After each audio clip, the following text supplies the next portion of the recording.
नमस्कार दोस्तों, प्रश्नावली 9.1 कक्षा 10वीं विषय गणित। इसमें प्रश्न नंबर 9 है। एक मीनार के पाद बिंदु से एक भवन के शिखर का उन्नयन कोण 30 डिग्री है और भवन के पाद बिंदु से मीनार के शिखर का उन्नयन कोण 60 डिग्री है। यदि मीनार 50 मीटर ऊंची है तो भवन की ऊंचाई ज्ञात कीजिए। इसके लिए आकृति बनाएंगे। ये हमारे पास भूमि स्तर है। भूमि स्तर के एक तरफ हमारे पास यहाँ मीनार लगी है, तो ये हमारे पास जो है मीनार है। तो मीनार की जो ऊंचाई है वो हमें दी है 50 मीटर, 50 मीटर ऊंची मीनार। और एक तरफ हमारे पास जो है भवन है, तो भवन की ऊंचाई, भवन की ऊंचाई ज्ञात करनी है। इसको हम h मीटर में लेंगे। अब यहाँ हमारे पास प्रश्न में लिखा है कि भवन के शिखर मीनार के पाद बिंदु से, तो मीनार का पाद बिंदु यहाँ है, भवन के शिखर का उन्नयन कोण 30 डिग्री है। तो ये जो कोण है वो है हमारे पास 30 डिग्री का। और मीनार के शिखर, भवन के पाद बिंदु, भवन का पाद बिंदु ये है और मीनार का शिखर ये है। इसका जो उन्नयन कोण है वो है हमारे पास 60 डिग्री का।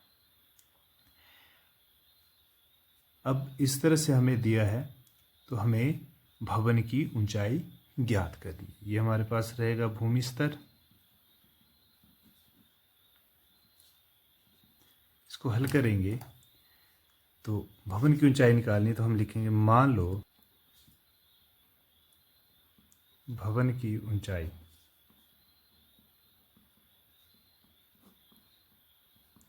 h मीटरों में, और हमें दिया है मीनार की ऊंचाई जो हमें दी है 50 मीटर। अब यहाँ से मीनार के पाद बिंदु से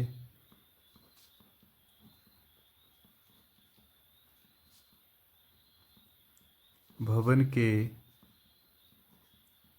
शिखर का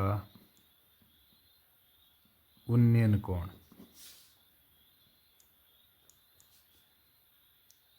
30 डिग्री है। मीनार के पाद बिंदु से भवन के शिखर का उन्नयन कोण 30 डिग्री है और भवन के पाद बिंदु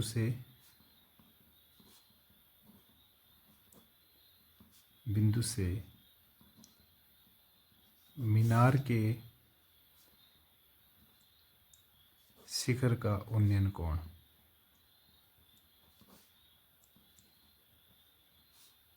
60 डिग्री है। तो हमारे पास यहाँ इसका A, B, C और D बिंदु रहेगा। तो हमारे पास यहाँ एक पहला समकोण त्रिभुज बनेगा A B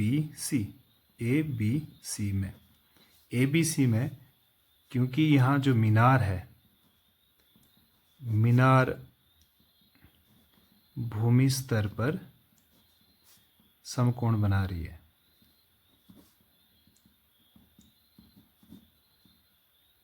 क्योंकि सीधी खड़ी है तो एक समकोण बनाएगी। तो हमारे पास जो समकोण त्रिभुज रहेगी वो इस तरह से आएगी A B C, और यहाँ मीनार की ऊंचाई है 50 मीटर और हमारे पास जो आधार कोण रहेगा वो 60 डिग्री का रहेगा। तो यहाँ हमारे पास ये आधार जिसको हम बेस से लेते हैं, ये लंब है जिसको हम परपेंडिकुलर से लेते हैं, और ये हमारे पास कर्ण है जिसको हाइपोटेनस से लेते हैं।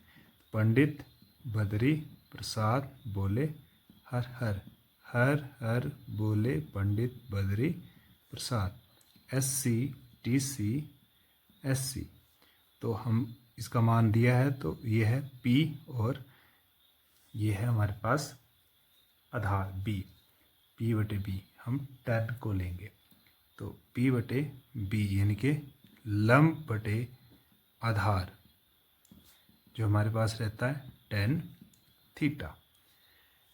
अब यहाँ से लंब है हमारे पास सी बी बटे आधार है ए बी जो रहेगा 10 और थीटा यहाँ पे है हमारे पास 60 डिग्री। सी बी का मान हमारे पास है 50 मीटर, ए बी का मान नहीं दिया है और हमारे पास 10 60 डिग्री, तो 10 60 डिग्री का मान रहता है वर्गमूल 3। 10 60 डिग्री जो है हमारे पास रहता है वर्गमूल 3। अब यहाँ से ए बी ये रहेगा 50 मीटर बटे में आएगा वर्गमूल 3 बराबर है ए बी। यहाँ से ए बी का मान आ गया। समकोण त्रिभुज बनेगी, अगली जो समकोण त्रिभुज बनेगी वो हमारे पास बनेगी ए बी डी। इस तरह से बनेगी ए बी डी और यह एच मीटर। ए बी का मान हमारे पास यहाँ से आ गया है 50 बटे वर्गमूल 3 मीटर में और इसका जो आधार कोण है वो 30 डिग्री। अब इसमें भी हमारे पास जो त्रिभुज रहेगी ए बी डी में, इसमें भी जो भवन है वो समकोण बना रहा है। तो ये हमारे पास आधार, हाइपोटेनस कर्ण, परपेंडिकुलर लंब, तो पी बटे बी, इसमें भी पी बटे बी जो हमारे पास रहेगा 10 थीटा, तो पी बटे बी, तो ये आएगा डी ए बटे में ए बी जो रहेगा 10 और थीटा यहाँ है 30 डिग्री का। हमारे पास एच मीटर में और ए बी का मान है समीकरण 1 से 50 बटे वर्गमूल 3 मीटर में और 10 60 डिग्री 1 बटे वर्गमूल 3। इसको गुणा करेंगे एच मीटर में, यानी कि एच का मान इकाई में रखा तो 1 बटे वर्गमूल 3, ये यहाँ गुणा करेगा गुणा 50 बटे वर्गमूल 3। यहाँ से आया h बराबर है 50 एकम 50 और वर्गमूल 3 गुणा वर्गमूल 3 जो हमारे पास रहेगा 3, क्योंकि ये आता है तीनों और ये रहेगा 3। सिंपल सा बटे में 3। 50 को जब 3 से भाग हुआ तो 3 एकम 3 2 20, यह आएगा 6 3 18 2 20 दशमलव 6 3 18 2 20 6 3 18 2 20। इस तरह से चलेगा तो ये 6 ही रहेगा। तो हम इसको लिख सकते हैं h बराबर है 16.6 और ये 5 से बड़ा है तो 7, लगभग इसमें हम लिख सकते हैं। तो अतः जो भवन है, भवन की ऊंचाई हमारे पास रहेगी 16 दशमलव, यहाँ 6 बार 6 ही रह रहा था। इसके हमने 2 स्थान तक रखा तो 6, ये दशमलव के बाद दशांश, शतांश और हजारवा है। हजारवा 5 से बड़ा था, इसलिए जो दशांश का अंक है वो 1 बढ़ा दिया।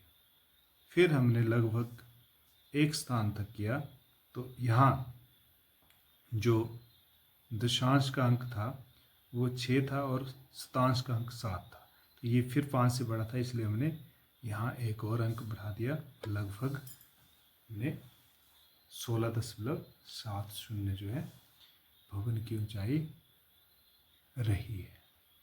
वीडियो अच्छी लगे तो लाइक शेयर और कमेंट जरूर करें और दोस्तों को भी शेयर करें। धन्यवाद।